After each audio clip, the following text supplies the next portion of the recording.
All right, motherfuckers, what is up? Welcome to Keyboard Warriors, presented by CrossModeMania.com. This is our Keyboard Warriors episode 60. I didn't realize that until I went back to see how many we had done. We did 59 of these motherfuckers where we changed it up to something else. But we're changing it back from Advocates to Keyboard Warriors just because fuck it, because we can. So on top of that, we're also doing our UFC 214 pre-fight show. And let's be honest, there's not a lot to talk about this week other than UFC 214, unless you want to beat the dead horse that is Mayweather-McGregor, just like, you know, me and Fred were talking about before the show started. And we're kind of just going to wait for some new shit to come out of that. So we will be doing our UFC 214 pre-fight show as well. And we are waiting for a special guest to come on at some point. Jesse will take over at that point. But if you guys don't know, Combate Americas goes down tomorrow night out of Miami, Florida, with the main event being our friend Ricky Palacios taking on Chris Avila. And everyone knows Chris Avila. He fought, Artem Lobov in the UFC. He fought, who else did he fight? I can't remember who else he fought. But I was going to say, did he fight somebody else after that fight? Because that performance was not very good for either of those two guys. I Love My Bitches. Was it that guy? It was somebody from Alpha Male, I want to say. Or maybe not. Whatever. Regardless, he's taking on Ricky tomorrow. What's up? That's what he fought. Enrique Barzola, El Fuerte. Oh, that's right. He lost that fight too, obviously, because he's not in the UFC. So, all right. Well, fuck it. Let's shoot some shit. Real quick, we'll touch on the UFC Long Island, which we did a post-fight show, which you can find at CrossModeMMA.com, and we fucking broke it down. But the fucking ratings on it were pretty shit for being a Fox card, man. It was actually the third lowest rated UFC show on Fox ever, right? I think the total was like a little over 2 million viewers. It was like a 1 point something on the Nielsen rating. Are you surprised at all, Fred? Not terribly, man. It was a weak card, generally speaking. I mean, Weidman was far and away your most notable star on the card. And it was a Long Island card. So as far as like the gate goes, indoor, you're good. But like far as numbers, on television goes, it's going to be a little different. The rest of the card was pretty weak. It ended up being a good card, but it didn't have none of those major names. So it's not terribly surprising, Weidman. And Weidman wasn't even, we're kind of used to seeing Chris Weidman fight mega stars too, right? Anderson Silva, Luke Rockhold. He's in all these fucking big, huge fights. Yoel Romero on pay-per-view and shit like that. And now all of a sudden he's fucking, it is big Fox, but still Fox nonetheless fighting fucking Kelvin Gastelum. Yeah. No, that's pretty shitty, man. Not at all. What about you, Jesse? Were you expecting anything better?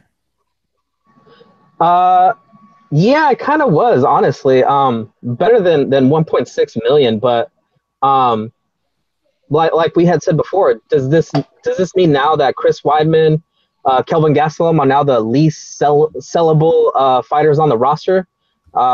Less so than Mighty Mouse, because remember, Mighty Mouse held the record before at 1.7 million viewers before. So now that record has been broken. So does that mean that we're not going to see Chris Weidman get pushed or anything like that? I don't know, man. It just kind of sucks that this is what we're focusing on instead of these fights, because some of these fights were pretty good. Especially that main event. I gotta give it up to Fred over here. Called it exactly how it was gonna go, man. Fred, you were right, man. He was just too big for him.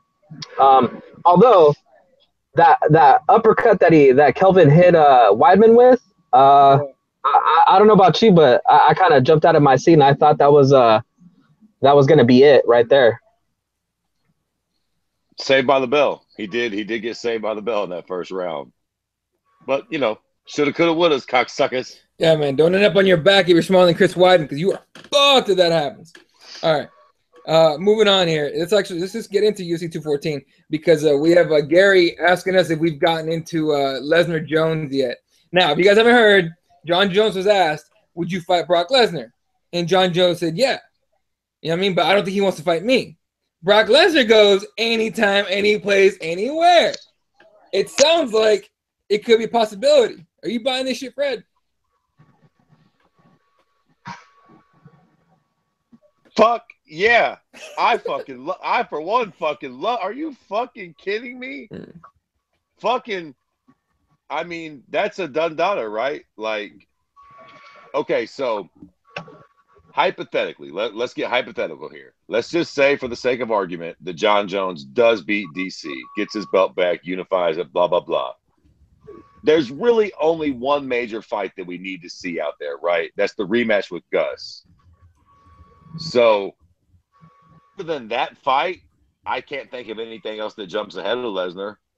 You know, John Jones has always flirted with the idea of going to heavyweight. He'll be a champion. And fuck, people say, you can say what you want about it, but bullshit if that ain't intriguing to you. And listen, even though Brock Lesnar cheated, he always cheats over Mark Hunt. It's not like he's irrelevant. I mean, he is still relevant. That is still, I think that's a fucking extremely sellable fight. And it kind of has that magic working on both ends. If John can get a win and they could actually line that up for like the end of the year or something, fucking sign me up, Jack. I love it. Yeah, look, man, I'm down with that fight. It's weird because everyone's like, "Oh, John Jones will win," or Brock Lesnar will win.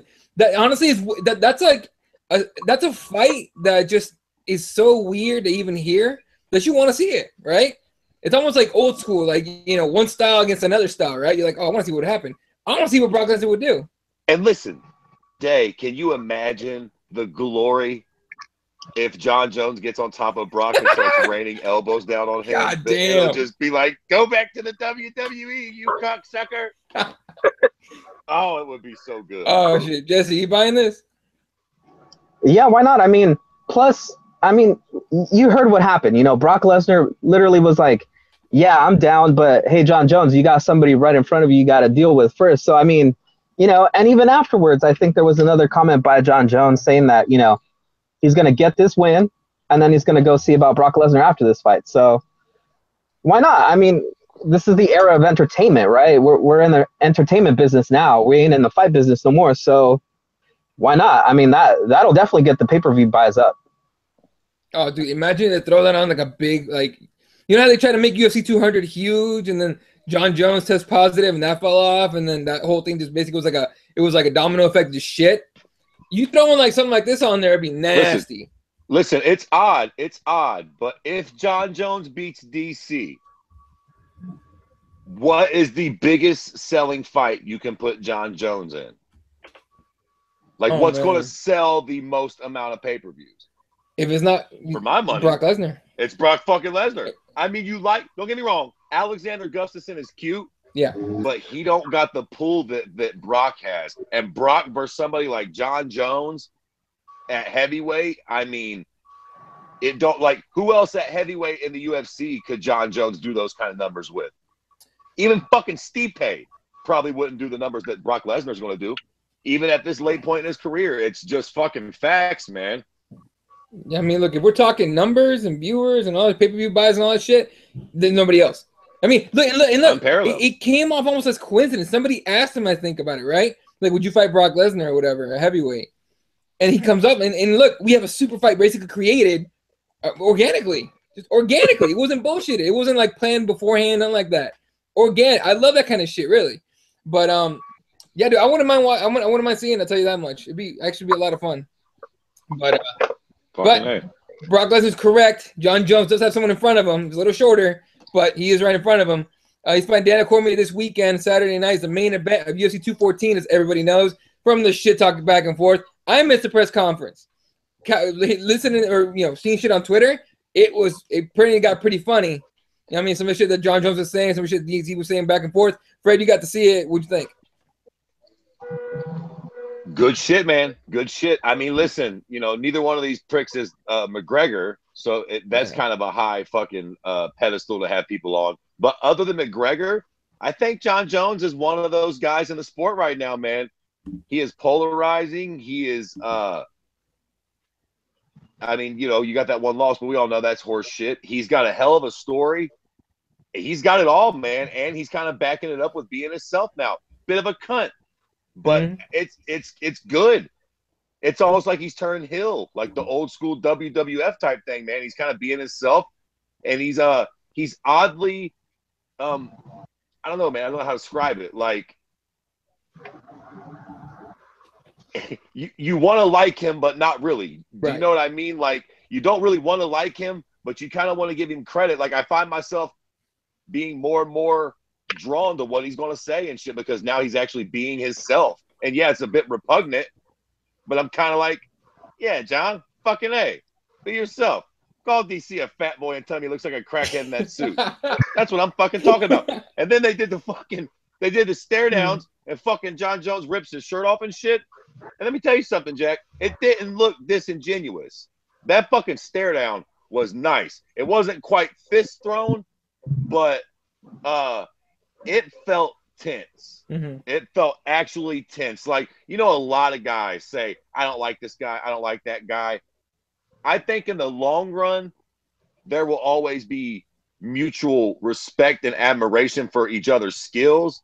But I do genuinely buy the fact that these two men do not like one another. Like, I think if they saw each other in a club, some shit would jump off. And I love the idea that it feels real. And not just real for the cameras, but like, what do they have to prove? They know that they're the best anyways. They're right there. I think these dudes just, they don't even seem like the type of guys that would hang out at a barbecue, right? DC's a bit like a fucking dad. Like, he kind of seems like he's kind of cool, but like a cool uncle or some shit. And John Jones is like your destructive cousin that the cool uncle's trying to keep you away from. Like, John Jones is the real fucking deal. DC's kind of like the older. So they seem like they would clash, man. And they just do. And it's appealing. And that's leaving out, you know, the fact that they're probably the two best pound for pound fighters in the fucking sport. Just their general real heat towards each other was fucking nice. And you can see it at those press conferences. You can tell that those dudes genuinely do not fucking like each other. Yeah. And let's talk about the fight itself. Look, the arguments are there for John Jones for sure. Pretty weak on DC's side, though. Everyone's saying the winner of this fight is going to be, you know, known as the best heavyweight or light heavyweight to ever fight, right? The argument's already there for John Jones. You know, Jesse, do you buy the argument being there for DC, though, if he wins? It's tough to argue against it, but it's also like you just said, the argument that you could put up is still kind of weak, because he did get beat by John Jones, the guy that arguably is the best we've ever seen do it, you know? And the only thing that beat John Jones was John Jones himself, you know? So how off of one win after getting pretty much handily beaten in their first fight, how after one win, depending on how he wins, can you claim that he is the best to ever do it, pound for pound or anything? It's kind of tough. You can make the case. Yet again, it just depends how that win comes about. If DC goes in there and as Fred would say, thunder strikes him in the first 20 seconds and then put some ground and pound on him, I mean, you could make a pretty good case. Other than that, if it's a just boring 5-round, you know, grinding up against the fence, just dirty boxing, I don't think it's gonna answer a lot of questions. I think it's gonna provide more questions of, you know, was it ring rust? Was it this? Was it that? You know, there's just gonna be so much doubt, and you know, the eventuality is we might even see a third fight after that. That's what I want to ask Fred about. Look, let's say DC wins. First of all, do you think the argument is there already, or the argument could be made should DC win that he's the best light heavyweight? And if he does, you're looking at a third fight? Oh, well, I thought you was just talking about pound for pound. If DC wins, then he absolutely is the best light heavyweight. For sure. I mean, the only blemish on his record is John Jones, who is literally the best light heavyweight for sure, unfucking disputed. If he beats him. Now, the way in which he beats him is important. Make no mistake about it. Because I tell you what, I'm ready to crown the winner of this fight. Let me just take a minute and ride this fight's dick for just a moment here. Like, I don't think, I mean, seriously, I've been saying it. I don't think people really understand what's going on with this fucking fight right now. You know, all the hoopla with, like, so let me try to make a fucking comparison here. Everything that McGregor and Mayweather is, as far as hype and numbers and blase, DC Jones is sporting wise, combat wise, martial arts wise. Like, if you're actually a hardcore fan, if you're one of those snobby pricks who tries to like turn his nose up at the freak show, if you're a hardcore fan of this sport, mixed martial arts, if you're a hardcore martial artist and you love this shit, this is as good as it gets. This is the fucking pinnacle of high-level MMA. This is it. There's really nobody else like this. There really isn't a match like this out there where you can do this. And to the point of what we're talking about now, DC being, and I'm going to say, fuck yeah, he's definitely 205 best. I'm going to go a step farther and say pound for pound best. If he wins this fight, I think that DC is number one pound for pound on the planet. And this is why, man. Nobody has ever beaten John Jones. Right. And John Jones is that guy. If he gets that, and that's the only loss that he's ever had. And here's the thing, right? While John has been gone, DC has defended that fake belt. Make no mistake about it. I do think that's a horseshit belt. But he defended that horseshit belt. Mm-hmm. Fuck, what was it? 3 times? Was it twice against AJ and once against Gus? Right. No. It was he won it against AJ. He defended against. He defended against AJ once. Defended against Gustafson and against. Was it just twice? Who up?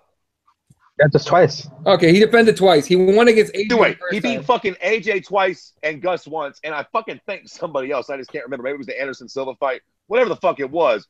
DC's credentialed as fuck. AJ twice and fucking Gus once. That's not a joke. Those aren't gimme fights. Those are top shelf fucking hard fights to win, man. And that's after DC went undefeated at heavyweight. The only reason DC is at 205 is because his best friend Kane was the king at heavyweight. Yep. He wasn't. And the thing is, what's beautiful and crazy and special about both of these men, the fights aren't close. Right. It isn't like they both struggled a little bit with Gustafson, but that's kind of it. And then maybe with each other a little bit. But like DC's never really been in trouble. We've never seen either one of these men truly rocked. Not really bad. Like neither one of them has ever really been in serious danger of being stopped before. And when you line up the motherfucking cocksucking opponent list of these two guys and who they fought, and the fact that neither one of them have been rocked, are you fucking kidding me? I mean, it's incredible the fucking credentials of these two guys, and the fact that you get to see two guys like this in the prime of their careers. I know DC's a little long in the tooth, but he's not quite old yet. Compete against each other in high level MMA. It's just something really fucking special, man. This fight is a big fucking deal. I think this is like pretty much the biggest fight you can make as far as high level mixed martial artists go. I mean, you know, their records speak for themselves, man. One loss between the two of them, and one of them's in the cocksucking fight. Yeah, no, exactly. Like it's a rematch of that loss. It just I can't talk about, and you know, there's real heat there. They don't get along. There's a real rivalry. I can't say enough good things about this fight, man. This is it. The only downfall is that Jones hasn't been very active. Right. So I've been running my mouth for a long time. So we'll get to the breakdown. I'll pass it over to Jesse right now. And Jesse, who do you think will actually win this fight amongst all the fucking hoopla that I just carried on? I told you I was going to ride the fight's dick. So now I'm getting off the dick, and you can actually analyze the fight and give us who you think will actually win this cocksucker. And I'll follow you up. I hope that somewhere here in California, John Jones and DC both just like mentally came from all that like dick sucking that you just did. Like just out of nowhere, they're like, I feel satisfied right now. But I hope. Honestly, it's honestly, like you said, it's one of the best fights that could be made. The last time I can remember where we had the top two guys fighting was Luke Rockhold and Chris Weidman. The top two guys in their division competing for the title. That was the last time I can remember where we had a 1 and 2 guys that was undisputed. Now we have John Jones undisputed best, DC undisputed best. Proven. It's tough, man. It's the little intangibles that make this fight, you know, what it is. John Jones hasn't been active, DC's been extra active. He's taken on the guys that gave John Jones trouble and actually, had pretty much the same amount of success as John Jones did, against Gustafson. Was in a little bit of a heavy war there, but managed to get through it. And then he took on Anderson Silva in a terrible, terrible fight. So, I mean, it's a tough fight. My heart wants John Jones to win. In my heart, I want John Jones to win. But I think that for this sport and for John Jones's health, DC needs to win this fight. So who are you picking? Gotta go with my boy, my California boy, DC. All right. Fred, who are you picking in this? I mean, obviously, we pretty much know, but yeah. Well, yeah, listen, I'm picking fucking John Jones, Jack. No doubt about it. I'm picking John Jones because I've been a fan of the dudes forever. I feel like he is the best fighter that any of us have ever watched fight, and I'm drinking the Kool-Aid. I think he's the GOAT. Now, that being fucking said, was that a bong hit? I was gonna say, is that Sorry. What the fuck is going on there? Bong hit, bro?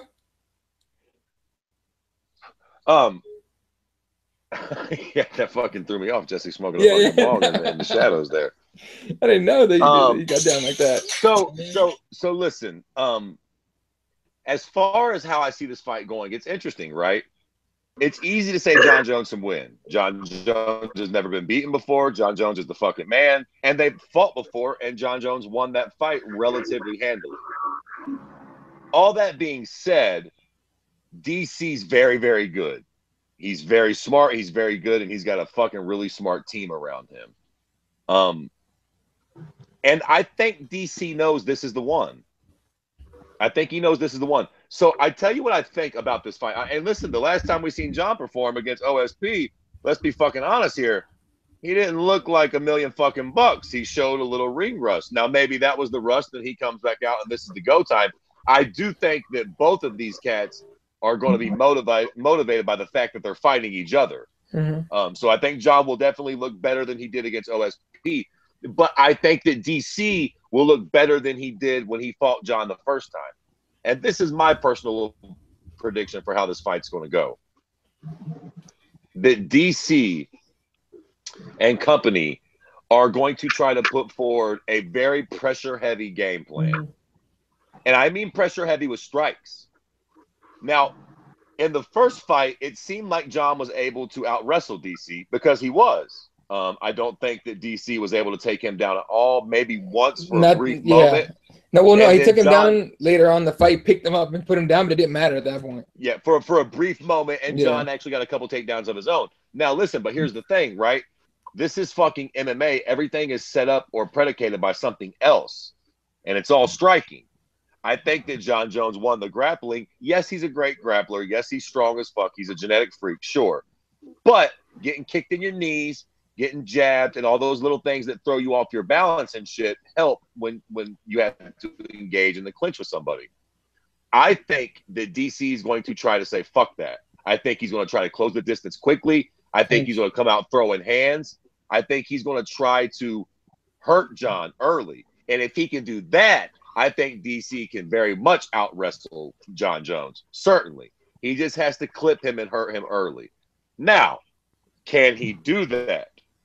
That's the fucking question. John Jones, when he's on his game and he's actually fucking doing coke and fucking white girls, he ain't nothing nice. He's a fucking vicious striker with pinpoint accuracy. And a hell of a chin, as far as it goes. He can eat a shot here and there, and he don't really get wobbled. I do think that DC comes out uber aggressive.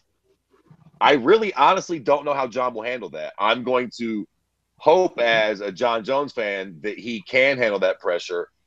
He's able to outstrike DC and keep the distance between them.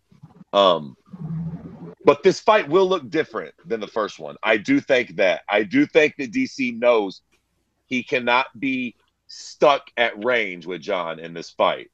That's how he got fucked last time. He sat there waiting and staring, waiting for John to kick him in his fucking knees and his belly and, put the goddamn dog's team on him.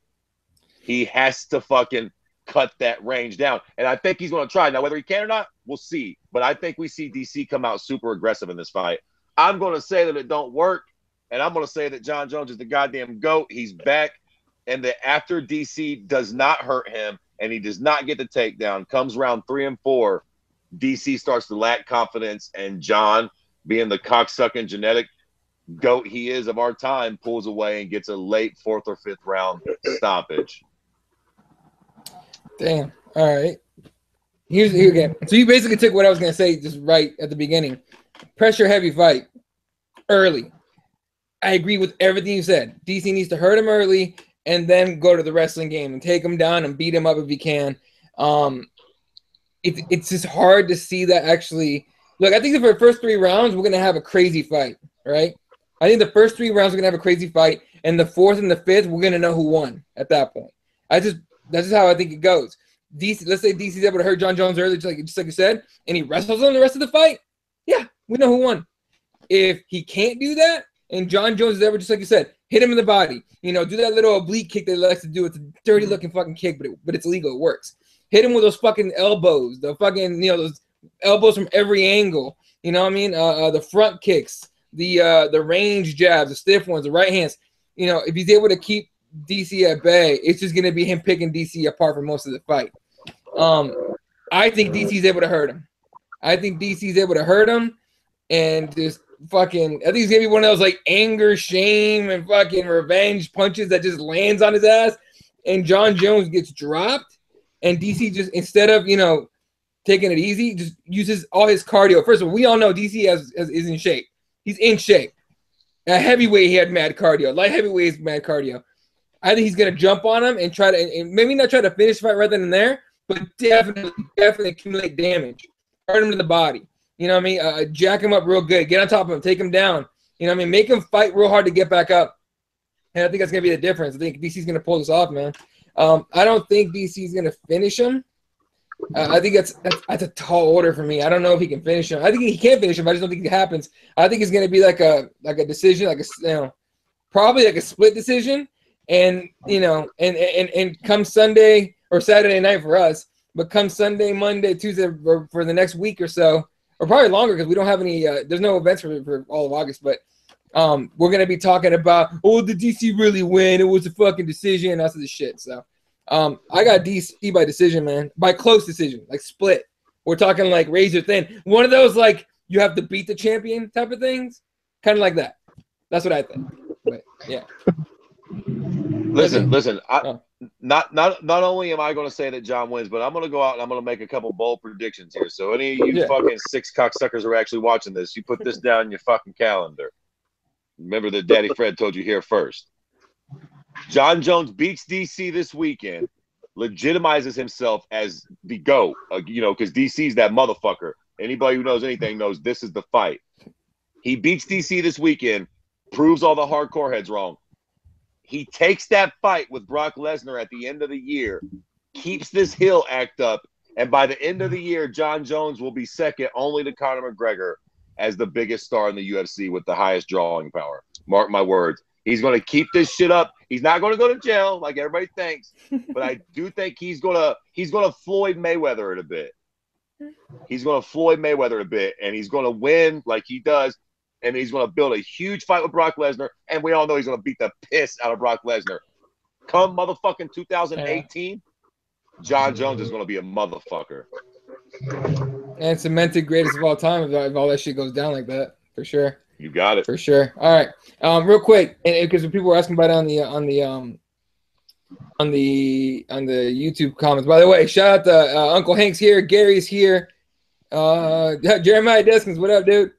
And Pierre Rose, of course, is here as well. How you doing? But the question here is that Uncle Hank was saying is do you think DC makes weight? Now, Jeremiah said DC said he's already on weight. Of course he's going to say that shit. You know what I mean? With or without the towel? Are you – okay, let's start with Jesse. Jesse, are you worried that he's going to miss? No, I think this is the perfect fight to actually keep him on point and keep him on weight. Of course, he's taking the same PR route as Johnny Hendricks. Johnny Hendricks always said that he was on weight, right? So, I mean, every fighter is going to say that they're on weight, even if, they're 50 pounds overweight, whatever. But I think this is the one that's going to motivate DC to make sure that he does hit that championship weight. Well, listen, all due respect, other than Talgate, DC's never missed weight, has he? Right, exactly. He's never missed weight. So, like I said, I just stunt with the towel, but other than that, he's never missed weight. Yeah. So that's what people are wondering about. Weight. What up? Never missed weight, but no, he's never missed weight. But every time he tries to make weight, it's hell for him. Like he could definitely shave off a few pounds, and lean out a little bit more, make that cut easier for himself. But he doesn't enjoy himself his chicken, so among other things. Yeah, the dude's got a fucking theme song about cake and chicken, for Christ's sakes. Look, man, that was a good laugh. I'm not gonna lie about that shit. That I love that shit. Fucking weird. All right, co-main events, no title fight for the welterweight title. Damian Maia taking on the champion Tyron Woodley. This is a rough one, man. I so badly. I'm torn in this one between common sense and heart, my jiu-jitsu heart. It's kind of hard for me to like. You know what I mean? Like, I want to pick Damian Maia just off the bat, just to see jiu-jitsu win, but it's a tough one, man. But we'll start here with Jesse. What are we picking? Yeah, I agree with you. I think we all see the same thing, right? Damian Maia, who's been grinding away, right? Just literally grinding away, subbing people, just evolving his game. Who I forget who it was doing an analysis on this fight, and I really agree with what they were saying. I think it might have been Luke Thomas, it might have been somebody else, but Damian Maia's jiu-jitsu game has evolved because his wrestling has evolved, and I think that's what people are sleeping on. The fact that he no longer like desperately needs to get you down, the way he sets up his takedowns, the way he's able to actually take you down. Even in his last fight, he pulled guard. Half guard actually on what's his name, Masvidal. Yeah. So and from there he just works and sweeps, and I think that might be a trap for Tyron Woodley, because Tyron Woodley, he's a big guy, gasses whether he likes it or not. He gasses. He's a big guy. He's explosive. That's gonna happen. It's not a knock on him for not working hard. It's human. Human composition. You can't output that much energy without just blowing out your load.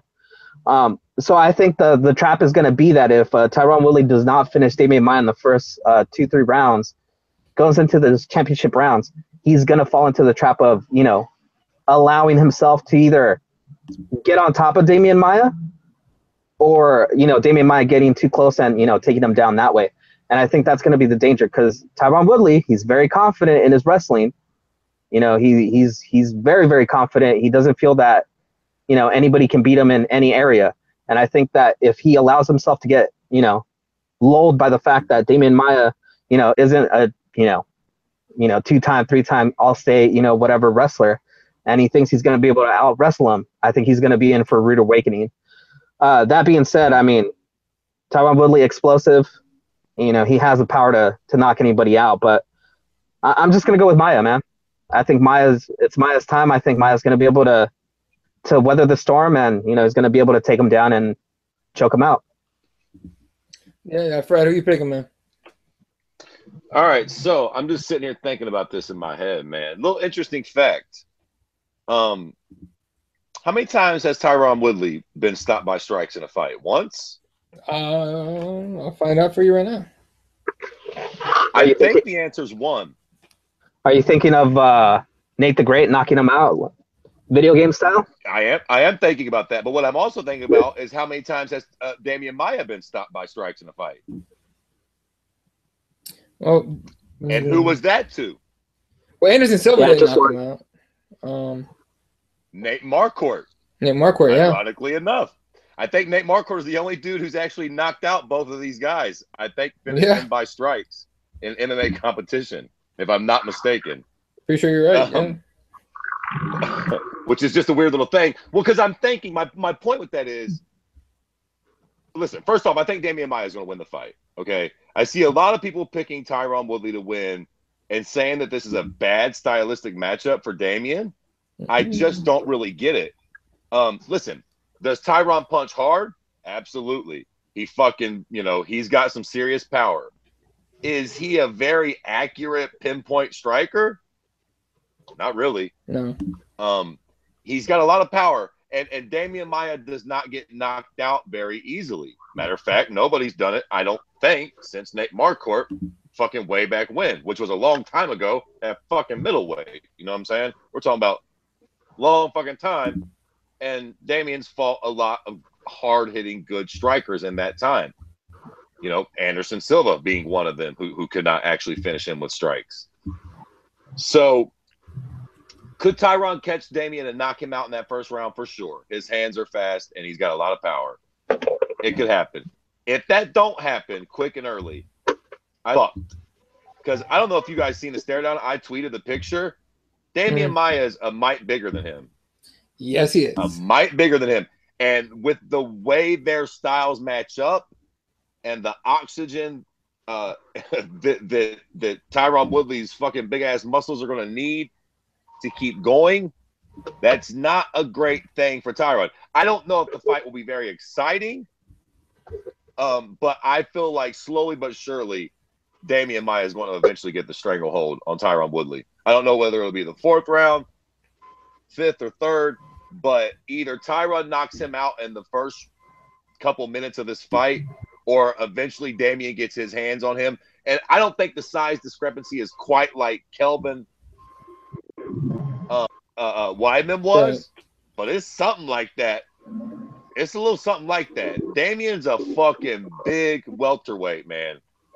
And I know that height isn't everything. Look at DC. But I don't know, man. Damian looked a little bigger than him today, and I can just imagine him being on him in a grappling type scenario. Like if Damian takes his back, it ain't going to be nothing nice for Tyron. And that's exactly what my point is on this one. I'm picking Damian Maya, jiu-jitsu and all that. But a lot of it to me has to do with what Fred just said. With if Tyron Woodley doesn't knock him out early, and this fight goes in the 3rd, 4th round, or 4th and 5th rounds, he's not fighting fucking Wonder Bull who you could take down and lay on top of him and catch a breather. Right. If you take down Damian Maya trying to take a breather, you're gonna get triangled. You're gonna get armbarred. You might even get crazy and get omoplata if you're that tired. You know what I mean? It's gonna be fucking nuts. And if Damian Maya gets on your back, he doesn't really use hooks that often. He uses body locks, right? And he's such a high level where he can get that and hang on to it. And good luck getting out of that. That's why I was super impressed with Masvidal, because he got out of it like once or twice. But eventually you succumb to that shit, right? I think it's gonna exactly what's gonna happen is Woodley's gonna get tired. He's somehow gonna end up on the ground, whether it's Damian Maya grappling with him a little bit on the clinch and then tripping him, or literally like clinching with him and jumping on his back like a backpack. I think Woodley's gonna wear a Maya backpack and get choked out. And I think Woodley. Honestly, I don't even think Woodley's gonna tap. I think Woodley's gonna go out because Woodley's that kind of guy. You know what I mean? So yeah, I'm taking Maya as well. So yeah, I'm kind of surprised we all pick Maya, but hey. But I mean, I understand what people are saying. Tyron Woodley could absolutely knock Maya out in the first round, and that's all she wrote. He knocked out fucking Robbie Lawler, who is like a fucking walking zombie at 170. Fucking, you know how many times I've seen Lawler get dropped and he doesn't fucking go out? Tyron Woodley hit him hard enough to go out. That was it. So it could happen. I just don't think I don't think Maya's gonna go in there going, yeah, I'm gonna stay at his range so he knocks me out. That's not gonna happen. So, all right. Exactly. Moving on to the next, the 3rd title fight on this card. This is interesting. Not necessarily for the reasons you would think it was, though. Chris Cyborg against Tanya Evinger for the vacated 145 belt. Because remember, Jermaine Durandamy was like, nah, fuck all that shit about fighting Cyborg, which, to be honest, 99% of females and probably about 90% of dudes would do. You know what I mean? And instead, you get this bad motherfucker, Tanya Evinger. Well, first of all, to get back a little bit. Megan Anderson was supposed to fight him. Visa issues, she can't get here from Australia, so there went that fight. So you get badass Tanya Evinger, who legitimately does not give a fuck. She showed up to the presser. I saw pictures. She showed up to the presser in like pants, a button-up shirt, and fucking suspenders. Yeah, overalls. Yeah, overalls. I thought it was suspenders. Overalls and a backwards hat. And Cyborg goes up there when the dress trying to look elegant as fuck, and Evan just sitting there going like, I don't give a shit. I'm fighting this bitch. You know what I mean? Like, she's a no fucks given type of fighter. Everyone always talks about I don't give a fuck. She legitimately does not give a single fuck, which is what to me makes this fight interesting. That and her skill set, which is hard-nosed wrestling from the get-go. She doesn't strike very much. You know what I mean? Like, when she dominates fights, she gets the chicks down and starts beating them up. So, I'll go first on this one. I'm going to pick the upset of all upsets. I'm picking Evinger to win by decision. It's going to be, but it's got to be right. She's got to get Cyborg to the ground. And I know Cyborg Jiu-Jitsu is high level. Totally understood. Tanya Evinger's Jiu-Jitsu is no fucking joke either, though. She's got Jiu-Jitsu. She's got good Jiu-Jitsu. So, I think Evinger gets the fight to the ground early and gasses her out, man. Just gasses her out. And Cyborg ends up losing in, like, crazy upset fashion. I mean, and I know I'm, like, one of the few picking Evinger probably. But I'm going to pick Tanya Evinger. Fuck it. All right, Fred, you can go. Well, Eddie, I'll hand it to you. You got some balls on you, my son. Tanya Evinger ain't got a snowball's chance of hell winning this fight. Now, listen, I'll give you this. You got a point. Stylistically speaking, this is definitely Cyborg's toughest test in the cage. So we can all at least be thankful about that. It's still not a natural 145er, so that's kind of a bummer. And that will play into this fight. If Tanya Evinger was a little bigger and maybe a little younger, this fight could be very interesting. And Cyborg will get her just due. The weight division will catch up with her. All these things will happen. This fight could get interesting if Evinger can get the takedown early and often. This fight could get interesting.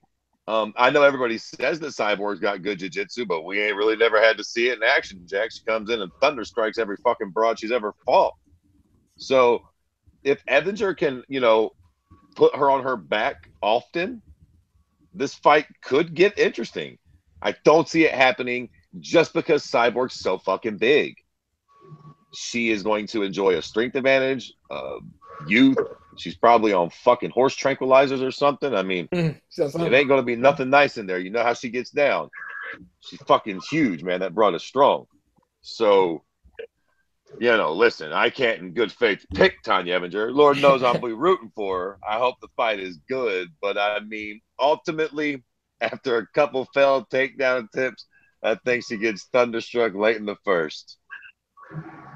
Damn. All right, Jesse. What you got?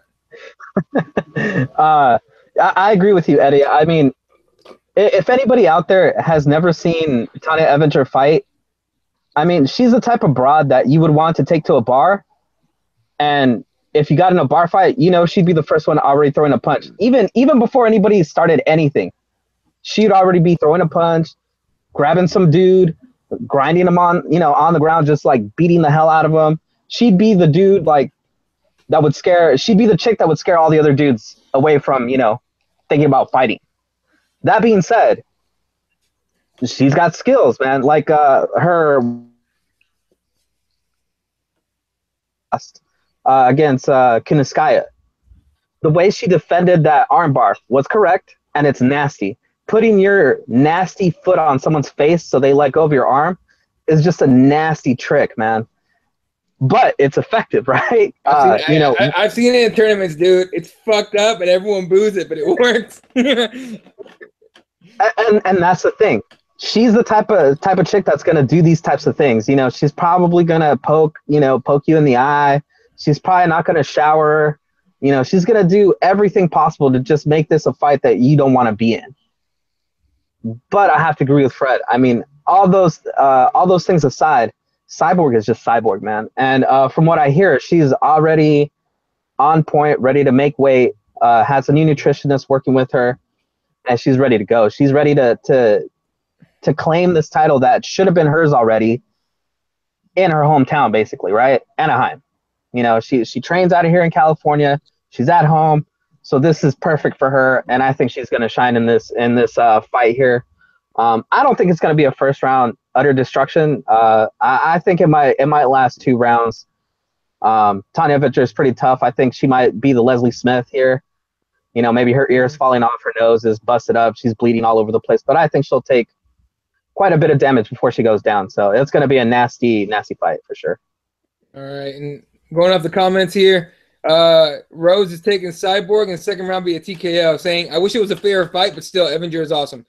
And of course, Jeremiah is saying, "You know who I'm picking. I'm loyal. I'm loyal, you fucks." Says Tanya texted me yesterday saying how pumped she is. That's my homegirl. Yeah, I mean, yeah, this someone else picking Evanger too. I'm just going off this how like I've seen most of her fights, and she's a tough chick, dude. For sure. Listen, much respect. Tanya Evanger deserves all the respect in the world. She's a tough broad, and like Jesse said, like she's about that life. It's Cyborg, man. You know what I'm saying? If it was any other broad at 135 in the UFC, we'd have us a nice little tango going. But Cyborg's just in a whole fucking other league, man. It's hard to bet against her. Yeah, definitely. All right, let's get to a fight we were all super fucking excited about that we forgot about it. Actually, I'm excited as fuck about it. We're supposed to get at UFC 205. Robbie Lawler said he couldn't take that fight that date because he just got knocked out by Tyron Woodley. And then it was supposed to happen at UFC 213, but good old Donald Cerrone had a blood infection. Now we got both guys in town. They're gonna throw down Donald Cerrone against Robbie Lawler at 170 pounds. This fight looks fun as hell, but it's hard to pick. I'm having a hard time picking. I'm going to be like last second pick for sure right now, but I'm excited as fuck about it. Who you picking there, Fred? First off, let me just take a minute to say to the MMA gods, please let this fight actually happen. Seriously. We still got a couple days. We've been known to get fucked on this shit at the last moment. If this, I was just thinking about this too, man. I keep talking about how great this card is, but it's so true. Between John Jones and DC, and even though Evanger's not the greatest of opponents, you also got Cyborg on the card. Mm-hmm. You literally probably have the baddest man and woman walking planet Earth on this card fighting. It's impressive shit, man. I mean, these are some bad motherfuckers on this card. This card is legit. And this fight is like, if all that has the prestige of you seeing these indestructible people there and fight, this is just one of those. There's no fucking way on earth this fight is boring, right? Right. There's just no way. Like, this is for sure fireworks. As long as these cats make it to the cage, this fucking fight will be extremely exciting. That being said, Robbie hasn't fought since the loss to Tyron, right? Exactly. Now, it's been, what, a year? A little over a year? It hasn't been too terribly long, has it? Little over a year. A little over a year. I think that's great. I think he had fought a little too much. He had been in too many wars. I think and Robbie's just such a veteran of the game. I think he needs a little time off. I think Robbie's going to come into this fight completely rejuvenated. And listen, I love Donald Cerrone. Aaron, I know, won't watch this fight. Mr. Dr. Feelgood, that's one of his favorite fighters. But one thing about that cute cocksucker, he lets you down every time. And I love Cerrone. And I know that he's definitely a fight anybody, anywhere, any place type of guy. That being said, when he gets in a fight and he can't really hurt the other person, but they're hurting him, he tends to wilt quickly. And I could see that happening in this fight. Donald Cerrone's game is fuck, but other than the fucking quick thunder strike that Woodley gave to Robbie Lawler, he doesn't. I mean, look at the wars that he's been in. You know what I'm saying? The wars with Johnny Hendricks, the wars with fucking the war with Rory McDonald. He's been in some fucking war. Like, he's not going to quit. Yeah, Tyron Woodley fucking sent a lightning bolt through his chin, but short of that, and that's not really Donald's style. He's more of a diverse, eat you up, and then eventually he lands that big like head kick on you or something.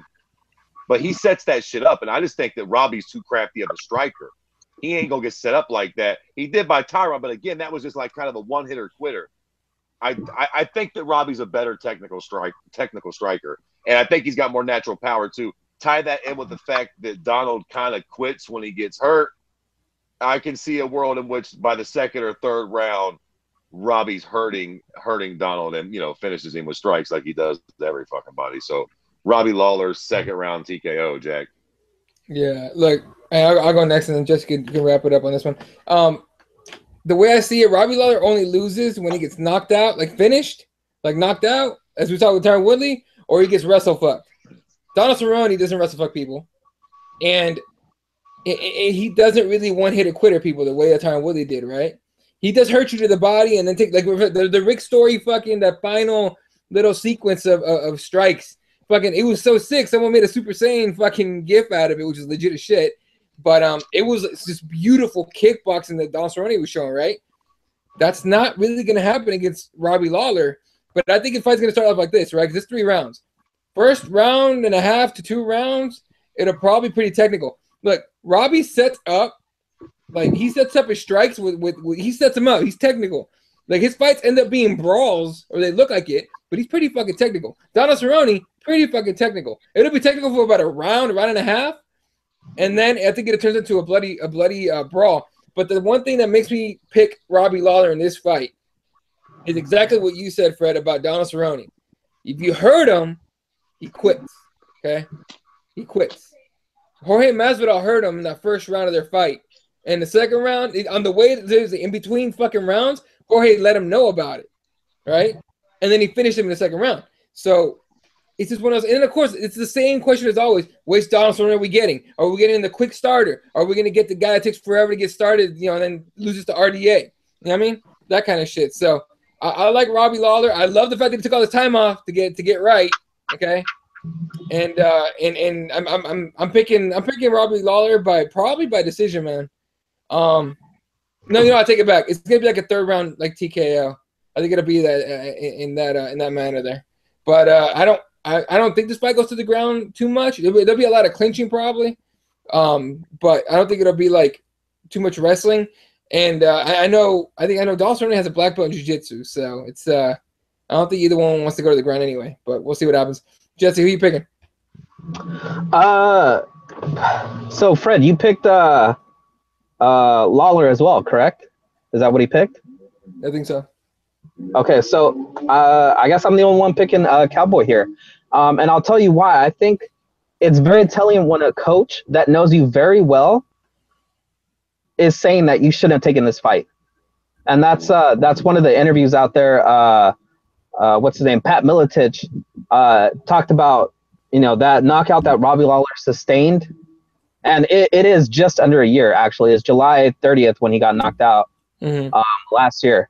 So we're barely under a year right here. But I just think that taking all the time off, still sparring and everything, I just don't think Robbie Lawler, he had his moment where his chin held up, and all the concussive brain damage didn't accumulate or was just accumulating. And I think now it's taking its toll. I don't think he's going to be able to survive what's going to happen here. I think it's going to be a knockout. Cerrone's going to knock him out either in the first or second round. And I think we're all going to look at this fight and question, what happened to Robbie Lawler's chin. And I think if we all take a quick moment to look back at his fights, we'll understand that that's where his chin went. I mean, his fight with Rory McDonald, Carlos Condit, Johnny Hendricks twice. Those fights, they took something out of Robbie Lawler each time, and it was the perfect time for Tyron Woodley to come in and hit him with a good shot and put him away. But I think a prime Robbie Lawler without any of those fights behind him, I don't think Tyron Woodley would be the champ at this point. I think Robbie Lawler would have survived that punch and been able to really put a beating on Tyron Woodley. So all that to say that I think Cowboy Cerrone is going to walk away with this either in the first or second round knockout. Much like Kelvin Gastelum, after this fight, Donald Cerrone goes back to life. Yeah, that's what I'm thinking too. Yeah. That's what I think. All right, let's talk about the last fight on the main card. And we'll touch on a couple of the prelims. There's actually some legit prelims in this one. Like, this is a full card. I'm not fucking around. This is a good fucking card all around. And the funny thing is, this fight is only relevant, honestly. In fact, the one guy, one guy's relevant for the most part if DC or John Jones falls out, and we're talking Jimmy Manuwa.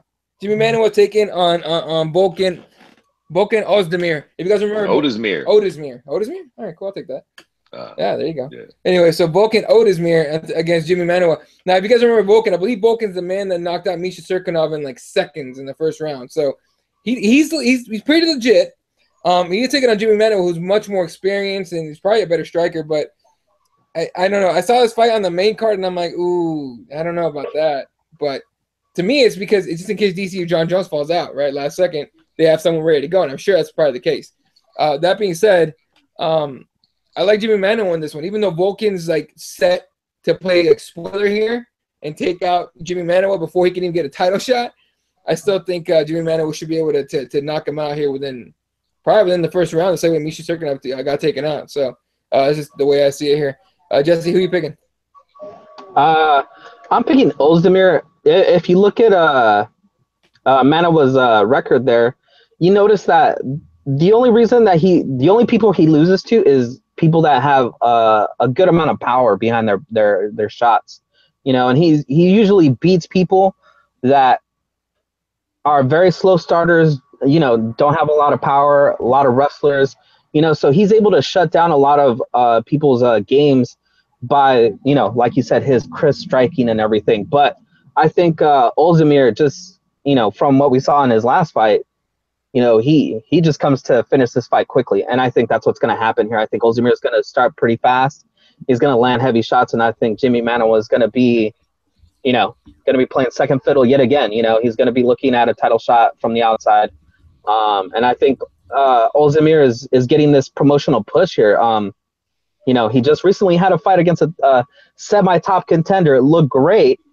And so now they put him on the main card here. So I think this is what they're looking forward to. They're kind of looking towards Ozdemir here to try and, become this Russian guy, since they can't really rely on the other Russian guy, to show up to his fight. So I think they're looking at other Russian guys here to kind of, balance that out and, get a Russian card going at some point, either this year or next year. All right, Go ahead, Fred. Jesse, you are so fun. Listen, Ozdemir fucking snuffed like an old potato in this fight, Jack. I don't give a shit what he did to Misha Serkinov and that split decision horseshit he had against OSP. Jimmy Manuwa was a different type beast. Jimmy Manuwa, very much be said here. Jimmy Manuwa, first round TKO. He's going to fucking cut through this cat like butter. Misha Serkinov had a lot of hype behind him. I think we might look back in hindsight and that hype might have been unjustified. Mm-hmm. Jimmy Manuwa was the real deal. He's actually had some real competition. He's been training with Gus for a month of Sundays now. I think Jimmy Manuwa is going to steam through this kid. Yeah, I mean, I honestly, the way I see it, I don't see how it'd be any different. Catching up on the YouTube comments real quick. Talking about the Robbie Cowboy fight. Jeremiah picking Robbie by TKO. Uncle Hank saying Cowboy susceptible to body shots. He actually had some intestines removed. Did not know that. All right. And they're asking us, of course. Yeah. They're asking us to talk about the fight that I was going to bring up in a second anyway, because I'm excited about it. Ricardo Lamas taking on Jason Knight. Jason Knight stepping in for who's he stepping in for? Fuck, he's in there for somebody, right? He took the fight. I forget, but yeah, he took the fight on relatively short notice. Yeah, for the most part. So, still, big jump for Jason Knight to take on Ricardo Lamas, who's a bad motherfucker. I'm excited to fight. I'm excited to fuck about this fight, but man, that's such a jump for Knight. But let's start here with Jesse. Who you picking? Man, it's a tough fight. Oh, it's the Korean Zombie was supposed to be in this. Oh, that's right. Yeah. It's kind of hard to go against, Jason Knight, but I think Ricardo Lamas, he's a pretty proven guy. He's proven that he's able to compete with some of the top level guys. I mean, he took Jose Aldo to 5 rounds. Managed to put some hands and some kicks on Jose Aldo. Ended up getting steamrolled eventually in the end, still, but he hung in there. Other people have been put out, pretty easily by the former champ. But it's a good fight, and I think Ricardo Lamas is going to be able to take this probably a split decision, I would say. Yeah, all right. Fred, who are you taking? I'm kind of leaning the complete, kind of opposite of what Jesse just said. For me, it's hard to go against Ricardo Lamas because he's the proven entity here. But I really like Jason Knight and his swag. I like his fighting style. He's the Hick Diaz, man. What's not to love? And let me tell you something, man. His BJJ is fucking nasty. That last fight with was it Chaz Skelly? Mm-hmm. Now I realize that Chaz Skelly is no Ricardo Lamas. This is a big jump up of competition. None the fucking less. His BJJ was fucking nasty in that fight. Both of theirs was. The transitions in that fight were fucking crazy. But Jason Knight is not. He is unafraid to engage you on the feet as well, which could. I think that's where this fight will be decided. If Jason Knight can start hurting Lamas on the feet, and make him kind of force him to scramble into those grappling exchanges, I think that Jason Knight could submit him. But I do think he has to set it up with strikes. I think if he, Ricardo Lamas could probably just straight up out wrestle him and wrestle fuck him if he wanted to. And Jason Knight's obviously very creative with his BJJ and very aggressive with it. But I think he still needs to kind of hurt him on the feet, get Ricardo Lamas to shoot a sloppy shot, and then pull something cute up on him, which I don't know if he can, but that's what I'm going to bank on. I'm going to bank on him hurting him on the feet and then submitting him on the ground. Second round submission, Jason Knight has arrived. I love Jason Knight. Hick Diaz, man. He's a bad motherfucker. I got to speak to him a couple times. That being said, Ricardo Lamas is a bad motherfucker, man. And Ricardo Lamas has been kind of a gatekeeper sort of guy, right? For the last, I don't know, last few years, I guess. Yeah. But I think it's a huge jump for Knight, dude. I think it's gonna be. I don't think it's gonna be a finish. I think it's gonna be just like a decision fight. It's gonna be a bloody one. I can see a war coming out of this one, but I'm taking Ricardo Lamas by decision. I think it's gonna be. I'm pulling for Jason Knight. Please believe it. I'm pulling for Jason Knight to win. But if I'm picking the fight, man, it's kind of rough. On the YouTube, they're talking. Rose is taking Knight and saying he's just like Justin Gaethje. So that's a good point. And then Jeremiah says Knight has agreed to be on the show. So if you guys want to see Jason Knight, I know we had him on the Heel Hook show not too long ago, but the Hardcore MMA show with our boy Jeremiah is going to have him on there. And if at least tune in to hear all the accents, because you can fuck your brain up a little bit if you're a little too high watching that shit with those guys on there. I always enjoy it though. I watch their show every time, so it's good shit. All right, and then let me see if there's any other fights to talk about. Look, Aljamain Sterling against Renan Barao. Barao's not allowed to go to 135; had to go to 140. It's a catchweight fight. So, but he's been kind of disappointing ever since he lost to TJ. So it's kind of a weird one. Then we got Renato Moicano, Brian Ortega coming back fighting. Andre Touchy-Feely still in the UFC, which is good. Taking on newcomer Calvin Qatar. Kaylin Curran, she's a smoke show. I think she's a smoke show. Taking on Alexandra Albu, who's 6-0, and Curran's 4-4, so that's a little rough one.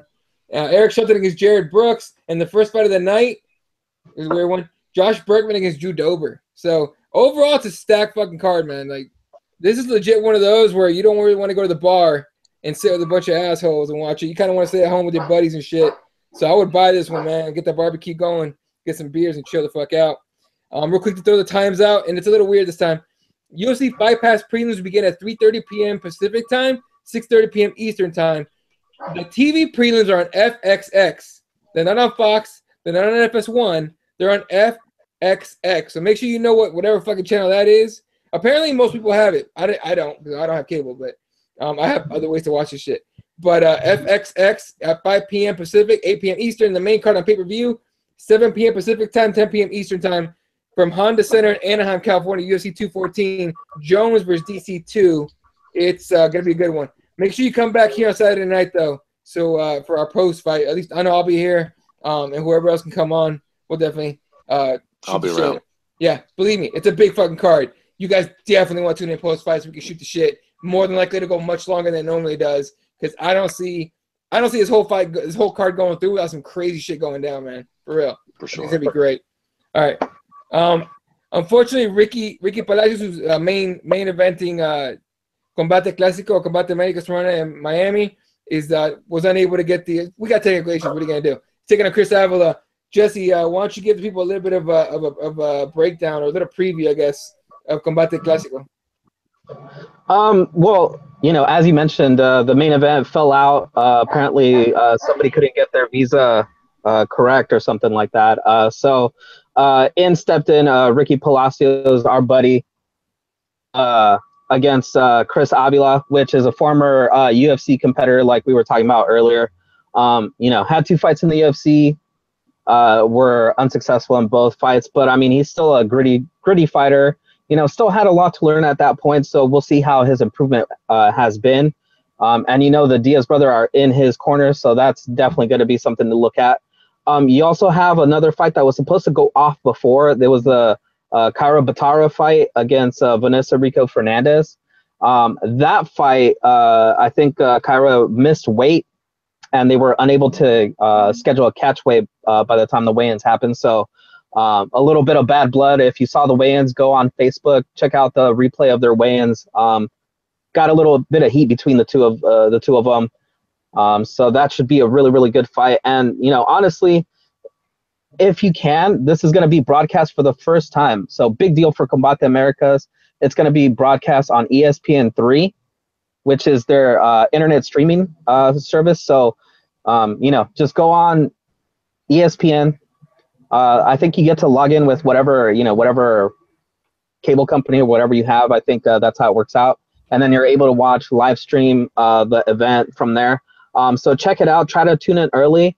The guy that you should definitely look at down on the, I think he's the first fight of the night, is Joey Roquette. He's fighting Vinny Pantaleon. Both guys, still kind of young in their career. Both have great potential. Joey Roquette, he was on our buddy of ours, MMA Junkie show just last week, I believe. Sounded like a cool guy. Sounded like he was ready to go. So check out him fighting. Other than that, I mean, as usual, Combate Americas always stacks it up. They have a bunch of Latin American fighters. They have a bunch of across the pond fighters, because this is in conjunction with the soccer game that's happening on, I think, Friday or Saturday at Clásico. So definitely check it out. It's going to go on, like I said, at ESPN3. So that way you'll get the English broadcast there. So that way you don't have to try and interpret whatever Goyito Perez and all the other guys in Spanish are talking about. So you get to listen to the wonderful commentary by our good buddy, what's her name? Gosh. Oh, our favorite fighter in the whole wide world. What's her name? Yeah. See, this is how much the Venezuelan Vixen. There you go. Yeah, there you go. Anyway, sorry, that made me laugh because I was like, our favorite. What's her name? And I was like, clearly she's not our favorite, dog. Just kidding. All right. Well, ladies and gentlemen, that's gonna do it for us tonight. Just pulling up the Combate Americas stuff right here. Yeah, it is. Look, if you don't even watch any Combate Americas cards, you missed out. All right, these two show up to brawl. They don't really show up to fight. They're not here to win a points battle. These guys show up to fucking kill or be killed. So, and of course, Chris Avellin in there, and he's one of the Naked Nate Diaz guys. And Enrique Palacios is a bad dude, man. Fucking people sleep on that guy. I don't understand why, but it's gonna be a good fucking fight. All right, ladies and gentlemen, it's gonna do it for us tonight. Appreciate you guys coming on. Of course, Fred had to run. Life. Anyway, he had to run real quick, so you can follow him at Kirby_MMA. Jesse S41 1983. All the Twitters are down here. At Keyboard MMA is for Keyboard Warriors. Of course, we're gonna be going with the Keyboard Warriors stuff. Follow me at Elo31. Go to the webpage, which is actually more like a forwarding thing. Goes right to the YouTube. It's crosswordsmma.com. We'll take it right to all the shows. This will be uploaded tomorrow night to iTunes, or tomorrow day at some point to iTunes, so you can download it and shit. Come back tomorrow Saturday night for UFC 214 post-fight show. Sunday is EBI 12, the flyweights, the ladies, combat jiu-jitsu included. Make sure you tune in for that shit. And myself and my boy Ash are going to be doing a fight companion of sorts for that, because we're both jiu-jitsu guys. So I will tweet that out as well. What else we got? A lot of things coming for the channel, to be honest with you. We're gonna be doing a little more videos. We're gonna be doing more non-live stuff. And a lot of exciting shit coming actually. So make sure you guys tune in and subscribe. Tell your friends to subscribe. Share the shit. Appreciate it. So again, for everybody here, Jesse, Fred, that was on here a little while ago, everyone on the team, thank you for watching, viewing, hanging out, staying cool and loyal with us. And good night, Wilshire.